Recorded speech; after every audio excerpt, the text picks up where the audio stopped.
Hebu useme ukweli na nafsi yako. Kuna watu hawakupigi, hawakutukani, hawakupigi kelele, lakini wanakudharau kimya kimya. Wanakuona mdogo, wanakuchezea kama mtoto, wanapuuza mawazo yako kana kwamba hayana maana. Unapoongea, hawakusikilizi. Unapotoa wazo, wanalipita. Unapokaa kimya, wanakukanyaga zaidi.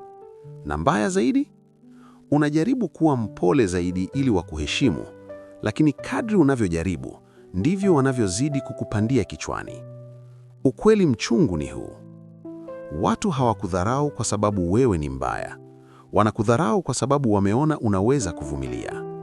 Heshima haiombwi, inajengwa. Na leo nitakupa mbinu 6 zitakazomfanya mtu anayekudharau aanze kubadilisha sauti, aanze kukuchukulia kwa tahadhari, na mwisho akuheshimu bila ugomvi, bila kelele, bila kutumia nguvu. Kabla hatujaendelea, hakikisha una subscribe kwenye channel yetu ya GR Hamasa Wisdom, kwa sababu haya si maneno ya kukufurahisha, ni kanuni za kuishi duniani bila kukanyagwa. 1. Punguza upatikanaji wako. Mtu anayekudharau mara nyingi anakufanya hivyo kwa sababu anakupata kirahisi sana. Unapatikana kila wakati, unajibu haraka kila anapokuita, unaonekana kana kwamba huna maisha binafsi. Akili ya binadamu hufanya hivi. Kile kilicho rahisi kupatikana hakina thamani kubwa. Unapojipunguza kidogo, unapochelewesha majibu, unapochagua lini uonekane na lini usionekane, akili yake inaanza kuuliza, mbona hayupo kama zamani? Mbona sasa hana haraka na mimi? Upatikanaji mdogo huongeza thamani. Usipotee kwa hasira, usipotee kwa drama, upotee kwa nidhamu na heshima ya nafsi yako. 2. Acha kujieleza kupita kiasi. Mtu anayejieleza sana huonekana kama anaomba kueleweka, na mtu anayeomba kueleweka huonekana kama hana uhakika na yeye mwenyewe. Usijitete kila wakati, usieleze kila uamuzi wako, usijaribu kuwafanya watu waelewe nia yako, kwa sababu ukweli ni huu: watu wanaokudharau hawataki kukuelewa, wanataka kukutawala. Simama kwenye maamuzi yako kimya kimya. Ongea kidogo lakini kwa uzito. Ukimya wenye msimamo una nguvu kuliko maneno 1000 bila msimamo. Watu huheshimu mtu anayesimama kimya akiwa na uhakika wa ndani. 3. Anza kusema hapana bila hofu. Hii ni mbinu kali sana. Watu wengi hudharauliwa kwa sababu hawawezi kusema hapana. Unakubali kila ombi, unabeba mizigo isiyo yako, unachoka lakini bado unasema sawa.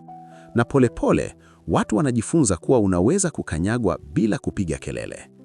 Lakini ukweli ni huu: mtu asiyeweza kusema hapana huonekana hana mipaka, na asiye na mipaka hudharauliwa. Sema hapana bila hasira, bila matusi, bila kujieleza kipita kiasi. Hapana, sitoweza, na unaishia hapo. Hapo ndipo heshima inaanza.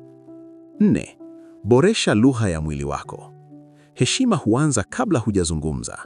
Macho yako, mwendo wako, msimamo wako, namna unavyokaa na kusimama, vyote vinaongea kabla ya maneno.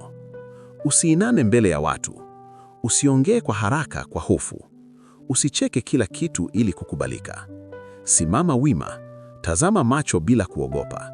Zungumza polepole kwa sauti yenye utulivu. Lugha ya mwili tulivu huonyesha mtu anayejijua, na mtu anayejijua huheshimika hata bila kelele. 5. Jenga thamani yako kimya kimya.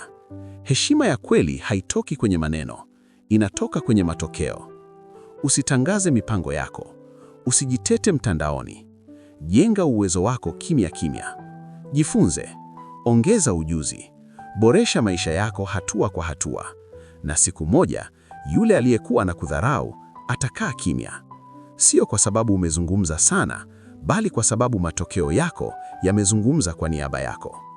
Mafanikio ni kelele ambayo dharau haisikiki. 6. Usiogope kuondoka. Hii ndiyo mbinu ya mwisho na nzito zaidi. Watu wengi hudharauliwa kwa sababu hawaogopi kuachwa. Wanaogopa kupoteza urafiki, wanaogopa kubaki peke yao. Lakini ukweli ni huu: mtu anayejua anaweza kuondoka, ana nguvu ambayo watu huiheshimu. Usitishie kuondoka. Usilalamike. Usijieleze. Ondoka kimya kimya pale heshima haipo. Na hapo ndipo mtu atagundua, huyu si mtu wa kuchezea. Na sasa, sehemu muhimu zaidi. Heshima siyo kelele. Heshima siyo ugomvi. Heshima siyo kuwa mkali. Heshima ni msimamo wa ndani unaoonekana nje. Usibadilishe utu wako ili watu kupende. Badilisha mipaka yako ili watu kuheshimu. Kumbuka hili vizuri. Mtu anayekudharau leo amejifunza kutokana na kile ulichoruhusu jana. Kuanzia leo, simama, jithamini, linda mipaka yako.